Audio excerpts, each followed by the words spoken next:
Olá pessoal, quero dividir com vocês uma paixão que eu tenho pelos vinis, além dos livros aqui da minha biblioteca.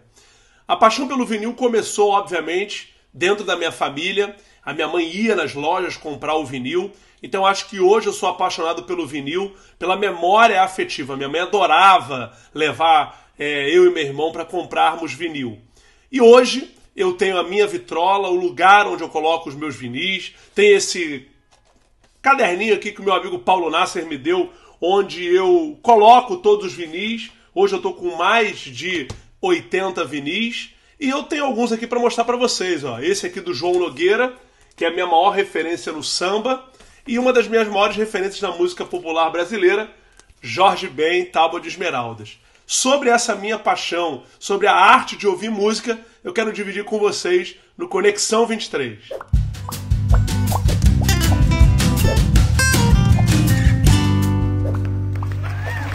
Pô, então, galera, tô chegando aqui agora. Um brindezinho. Cervejinha boa, a gente estava aqui já te esperando. Sensacional. Galera, Cervejinha de limão siciliano, delícia.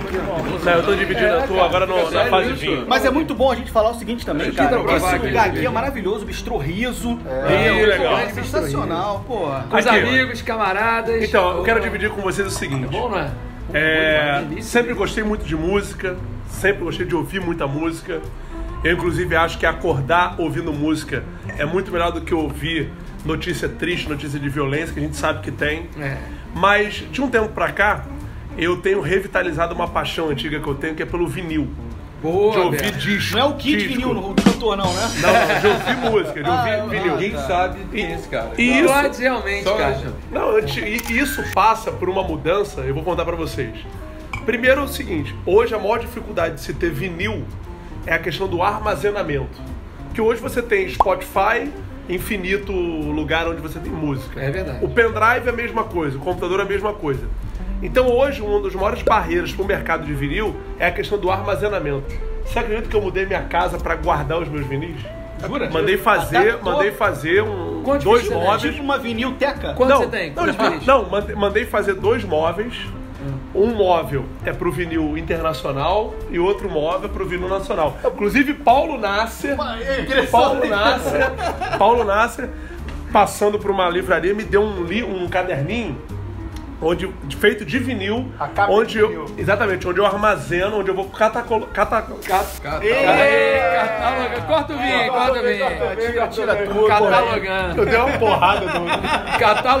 Catalogando os vinis, entendeu? Quanto você tem, mais ou menos? 85. Mas esse é o problema do vinil, né? Tem um limite espacial, né, velho? Vai ter Isso. uma hora que você vai ter que fazer um outro móvel. Pô, então mudar de Tem um outro casa. problema, né, cara? O preço, né? O vinil também é muito caro. Vamos lá. Hoje a média de um vinil nacional, porque hoje tem uma empresa, parece que é uma empresa só no Brasil, que está prensando o vinil. Fica na Baixada Fluminense. Belfort Roxo, Polisson, que eu acho que é a única empresa hoje que faz a prensagem dos vinis. Hoje a média do vinil é de 100 a 150 reais. Nossa, Cara, é mesmo? É de colecionador. E eu vou te contar uma coisa, quando começou essa... Eu sou da época do vinil. O Belo não, né? O Belo já nasceu no CD, mas eu sou da época do vinil. Eu sou da época do vinil também. Minha Não, infância eu foi sou. no vinil. Olha só, o meu primeiro eu não passo. peguei isso não, cara. Eu não lembro que é vinil. Não. Eu ia até perguntar o que era vinil. Não, o meu primeiro passo pro vinil é a questão da memória afetiva. Eu me lembro da minha mãe com aquela vitrola antiga ouvindo música e eu ouvindo também. Porque o vinil hoje é a arte de ouvir música. É de você pegar o vinil, colocar, porque tem todo um cuidado de botar agulha, ouvir a música, o encarte. Os encartes de vinil Sabe o que eu gosto? né? E a qualidade é melhor, né? Não, muito melhor. A qualidade é muito melhor. Eu tenho uma história curiosa sobre CD isso. e o- Eu tenho uma história curiosa sobre isso. Meu falecido pai me faz lembrar. Eu lembro que na época eu era fã número 1 do Steve B. Steve B. Funk Melody. Funk Melody. Você dançava? Passinho, só no passinho. Eu cansei de ir pra Spring Portugal Love. da ilha. Spring Love. Cara, eu era apaixonado. Tô falando uma confidência minha. Eu era apaixonado pelo Steve B. E aí o que aconteceu? Tinha um vinil que não vendia no Brasil, era um vinil assim, importado. Cara, o meu pai rodou as lojas todas de Copacabana atrás desse vinil, eu consegui achar. Conseguiu. Rapaz, eu dormia com vinil. Eu gostei tanto daquele Que levou esse vinil? Cara, não sei, na mudança, mudei Não, hoje as pessoas têm ou vendido, ou então até mesmo jogado fora. Meu pai tem o hábito do vinil e nunca perdeu. Sim. E teve uma época que quando a gente começou com CD, eu me lembro que o primeiro CD que eu me lembro do primeiro CD que eu comprei. E aí eu peguei uma época lá os vinis meus e dei pro meu pai. Meu pai guarda até hoje todos os vinis. Tem uma coleção gigantesca de vinis, assim, mais de 1000. Sim. Sério? Nesse nível? Mais de 1000 vinis? E o lance do vinil, mas desde a época ele era garoto, sabe? Hoje o maior arrependimento que eu tenho, assim, que eu às vezes dou uma bronca na minha mãe, porque toda a coleção dela, ninguém sabe onde é que tá. A minha mãe a mesma coisa, também tinha. E meu pai guarda em pé, tudo cheio de tem esses detalhes. Com número. Não pode guardar, não pode guardar deitado pra ir em pé no vinil. E aí, assim, o que eu acho bem bacana do vinil é aquela coisa de você colocar o disco não sei nem se chama-se vitrola, mas... vitrola. Agulha. Baixar a agulha. E você ouvir todo o disco. Isso. Hoje em dia você não ouve mais o disco. Você ouve a música, você faz lá seu portfólio lá no verdade. numa E os discos, E não é só isso, Nasser. Na verdade, você hoje, você não ouve a música. Você está fazendo algo com uma música tocando na sua cabeça. O vinil já é um pouco diferente. O vinil você já tem o mise-en-scène de você parar, de ficar na frente da vitrola. O vinil você tem um contato com toda a produção artística para aquele fim que é o vinil. Então você tem as letras transcritas, é maravilhoso. Eu lembro que eu ouvia e acompanhando a letra. Fulano lançou o vinil novo. Abriu o álbum assim, tinha uns álbuns mais E o visual, bonito, né? o visual, assim, as fotos, tal, da produção, tal. E o mais bacana é que um disco tem toda uma parte conceitual, cara.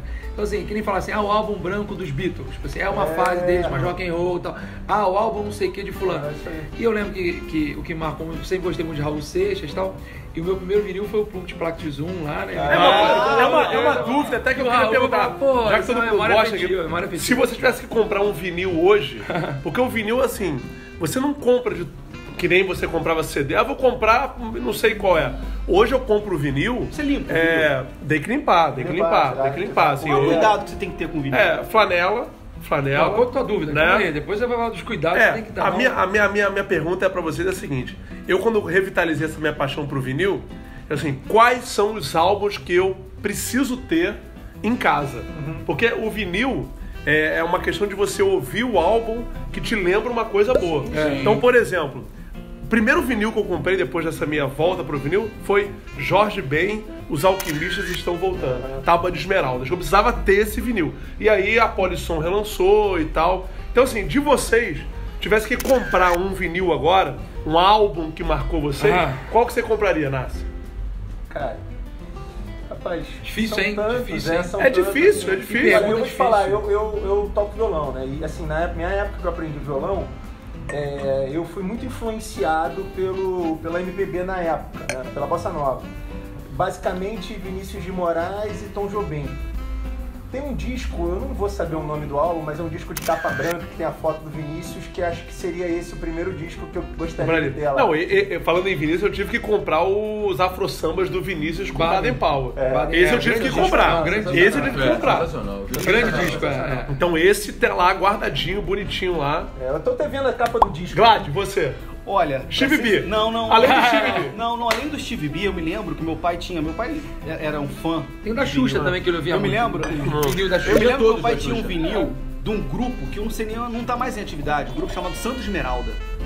Mas é grupo de quê? Qual é o estilo musical? Era um estilo meio hispânico, meio latino. Olha, tipo Gypsy Kings. Tipo Gypsy Kings. Eles tinham uma música chamada Let Me Be Misunderstood, que era um ritmo, cara, que veio na essa castanhola. música é famosa, cara. Exatamente. Não, depois alguém regravou? Exatamente. Ela veio no ritmo de castanhola. Esse vinil eu comprei novamente. Rafael Raul Seixas. Não. Memória afetiva é assim, lá em casa... Minha mãe sempre foi muito fã de Beatles. Dudu né? Nobre, Não, pelo contrário, assim, o que me remete a disco é Beatles. Eu adoro Beatles. Tinha todos, a coleção dos Beatles, também eu não sei o que aconteceu, então minha mãe ouvia todos os discos. Beatles é ação atemporal, né? Quem gosta de rock. Atemporal. E o que me remete aos Beatles é o álbum branco mesmo, assim, que, me emociona. É uma coisa que ninguém, assim, provavelmente vocês vão se surpreender com isso, mas o disco, quando eu era criança, né? tinha o disco do Cazuza, o Exagerado, que ele fez ao vivo. Muito bom. O Canecão. Muito bom. Aquele disco, aquele vinil me marcou demais. Eu tinha. Ele cantou com Oxigênio do Pô, sabe cara, falando em rock nacional, aquele do RPM, cara. Porra, cara. Mulher 43. Eu tenho esse Mulher 43. Proibido. Na discoteca do meu pai. É isso. Eu tenho. E assim, uma coisa Mas muito esse do Cazuza me marcou demais. Eu tinha ele e a imagem do Cazuza cantando magrinho ali. E Cazuza era um gênio, né? Não, e ele cantou com totalmente Oxigênio do lado. Eu tinha uma ambulância esperando porque se acontecesse alguma coisa. Já tava bem. E hoje, o mercado de vinil hoje supera o de CD. E as lojas de vinil são pontos de encontro assim, para as pessoas conversarem, debaterem. E tem até agora leilão de vinil. Eu tava vendo pega um vinil assim clássico e bota pra leilão. Eu gosto muito de documentários. Estava vendo o documentário da Elis, né? E vocês viram, né? Até tem umas críticas no documentário, mas e ela, assim, quando chegava, por exemplo, a Gal Costa lançou lá um vinil novo, né? Aí ela ficava desesperada para chegar o vinil nas mãos dela para ela poder ouvir. E ela ouvia o lado A, o lado B. E falava assim, não, o lado A é mais assim, o lado B é mais uma outra pegada, o conceito do vinil. E até uma dada interessante, a gente pensa assim, o vinil é só de coisa gente antiga, velha não. Hoje, vários artistas, quando assinam um contrato com a gravadora, exigem a prensagem em vinil. Olha, o último do Chico Buarque vai sair em vinil. Rael, Criolo, esse povo todo tá lançando em vinil. Eu acho que é uma forma bem interessante de você minimizar, por exemplo, pirataria. A pirataria, Claro. Porque a pessoa quer ter o vinil. Digital, ela quer ter o vinil. A mídia digital, ela se espalha, né? O vinil não, né, cara? É ali. Isso é maravilhoso. Hoje você vê um artista, o meu CD tá no Spotify.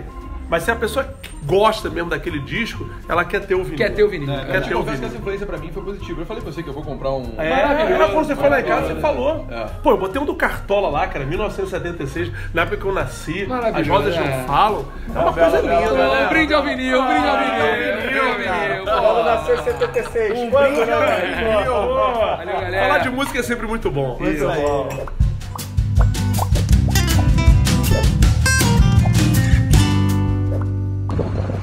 E aí, gostou? Então se inscreve no canal, dá um like, compartilha. Semana que vem tem mais Conexão 23.